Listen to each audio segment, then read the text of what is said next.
Welcome back, everybody. Hope you're all doing well. Hope you've all recovered from the last few weeks of action. I know I have. My head's back on my shoulders. It's not falling off. I'm over it. I'm ready to just continue on like nothing's ever happened and forget about it, to be quite honest with you. But I'm really looking forward to this game. Obviously, Luton away at the weekend. Never seen us play Luton.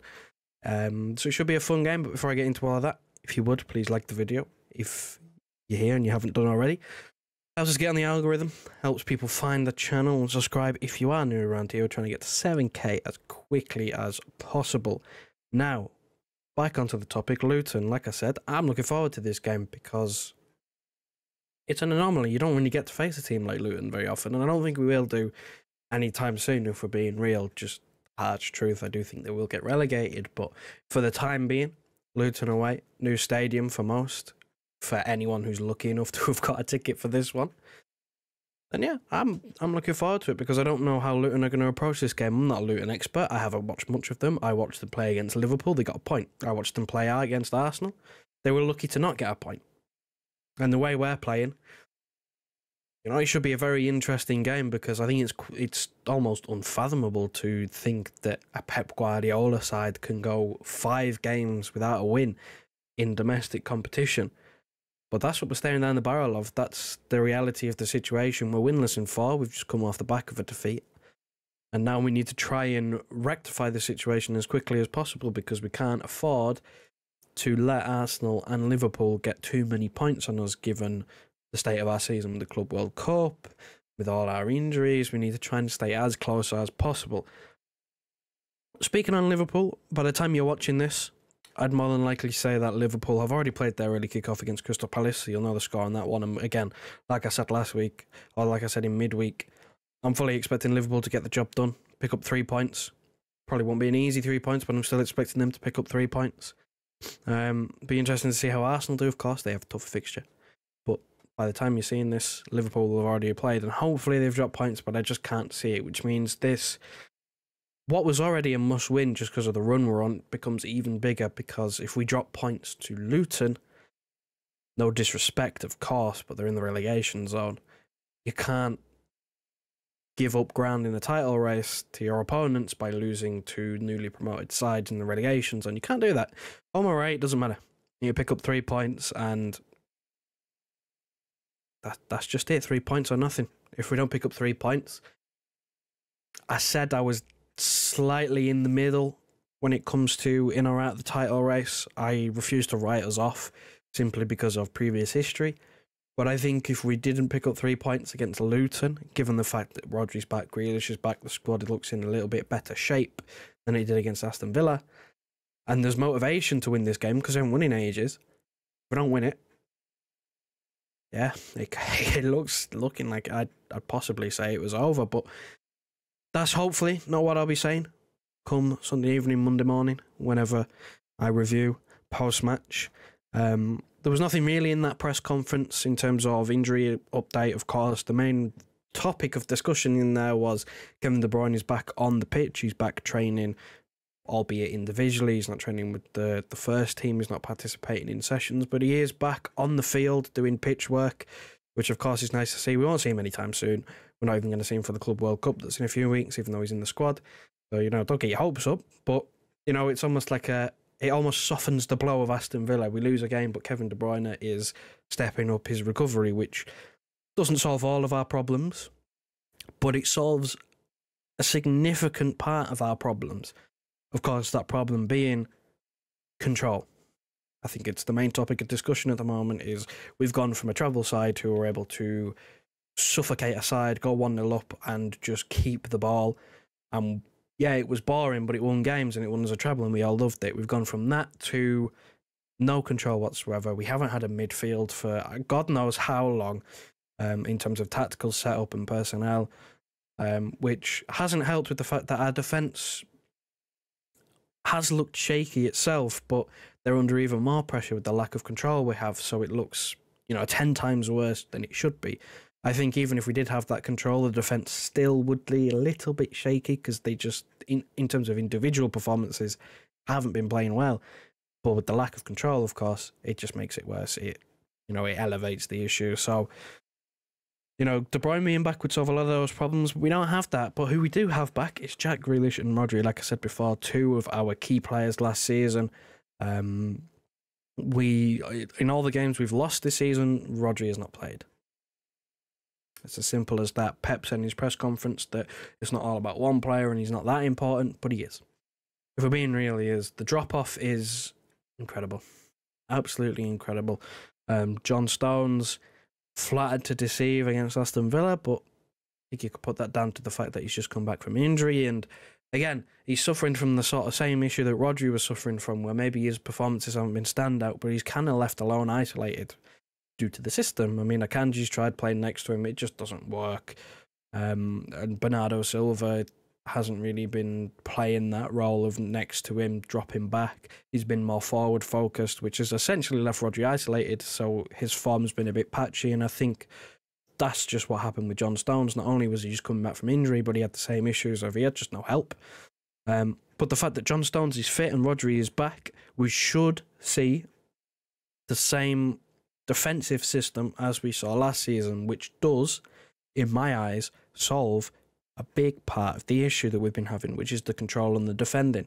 Having someone next to Rodri that works well last season, but having someone next to Rodri to help him out, Stones is much better in that role than Akanji. It allows us to just be so much more fluid. It suits us so much more, and it should help us out defensively.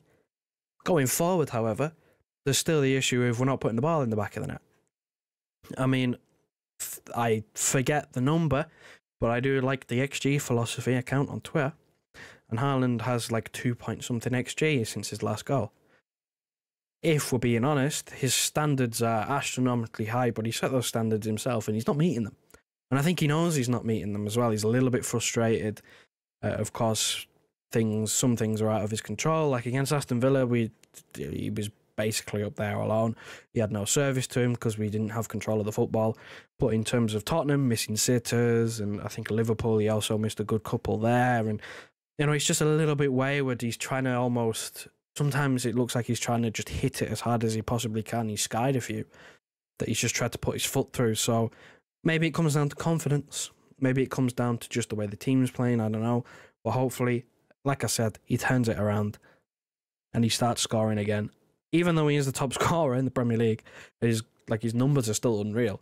If we're being real, he still has another 2-3 levels to go to match last season. So that's sort of the overview of the squad.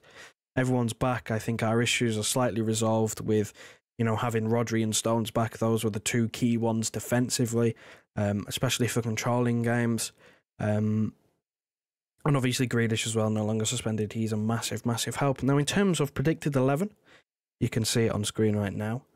I still don't want to see a couple of these players. I get one of them being Julian Alvarez. I think, you know, there was no mention of Jeremy Doku's fitness. So I don't actually know whether he's fit or not because Pep either wasn't asked or didn't answer. I don't think he was asked because I didn't see anything about it. So I'm going to assume that they probably won't risk him now that Grealish is back, which would leave Alvarez in the midfield. And it relates back to the control issue.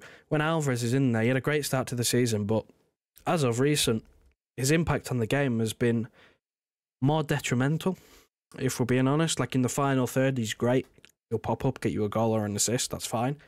And of course, as a footballer, he has improved. His first touch is better, his passing is better. But against Aston Villa, you really, really, really saw what he does to negatively impact the team, which is he doesn't really keep hold of the ball very well in tight spaces. But he's not a midfielder, that's not his fault. He's been played there. Pep's picking him there, he trusts him there. He's had good patches there. But that's not his game. So, even though I don't want to see it, I'm not going to be too annoyed, like I said. In the post-match for Aston Villa, you know, I'd start, you know, putting it on Pep if he picks these same underperforming players. But if he picks Alvarez, I'll get it. I'll get it because I think there's a injury doubt to Doku. And there's really no other option unless you're going to play Kovacic or Nunes, but then that's a little bit, say, a bit negative. Would you play Bernardo in the 10? I mean, I'd be all for playing someone like Nunes. I really, really, really want to see him get a chance because I think there's something there.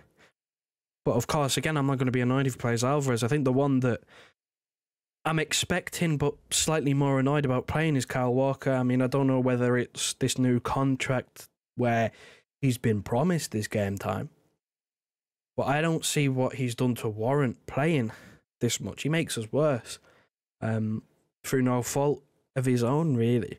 He's not the most technically gifted player, and when we switch to this 3 at the back, his passing range, his passing vision just isn't incisive. It's not. It's very negative or neutral, I suppose. It's sideways, backwards. There's no progressive passes, really. So I would prefer to see Vardiol instead.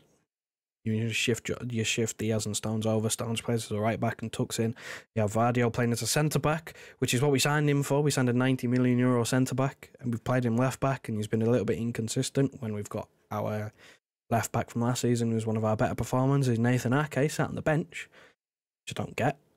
But I don't think that's going to happen. This is a predicted 11. I think Walker's going to play. He's been the captain. I think he's been promised this game time. So again, I'm not going to be like, you know, spitting feathers or anything if he plays, because I'm expecting it.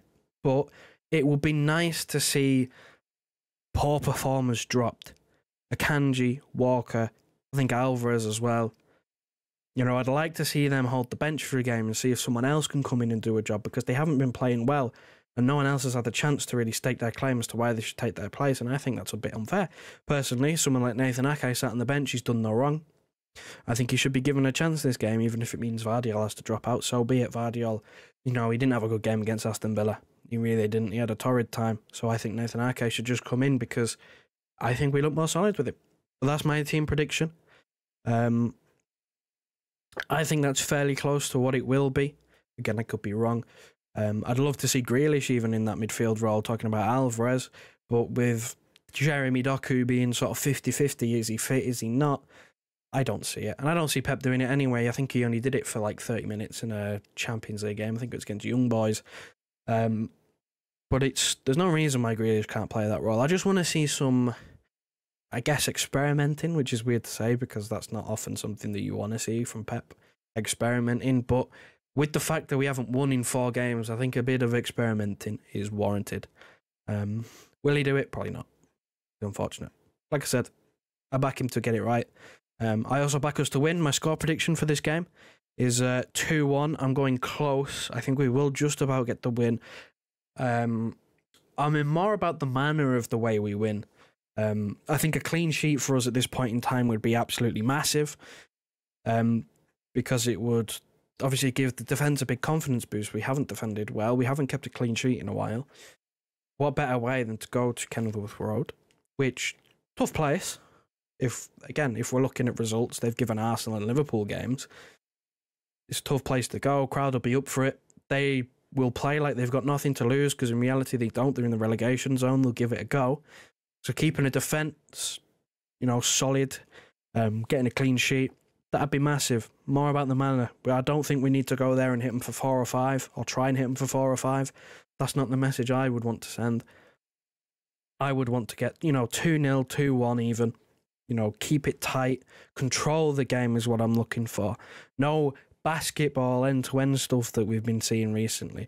I want nice control, suffocate them, see the game out, be professional, because I want to see that we can still do that, because that's something that I have not seen in a very long time. Those are my thoughts. Let me know yours in the comment section below. You see the question on screen. Can we turn it around? I think we can. Let me know what you think about that. Like the video if you haven't already.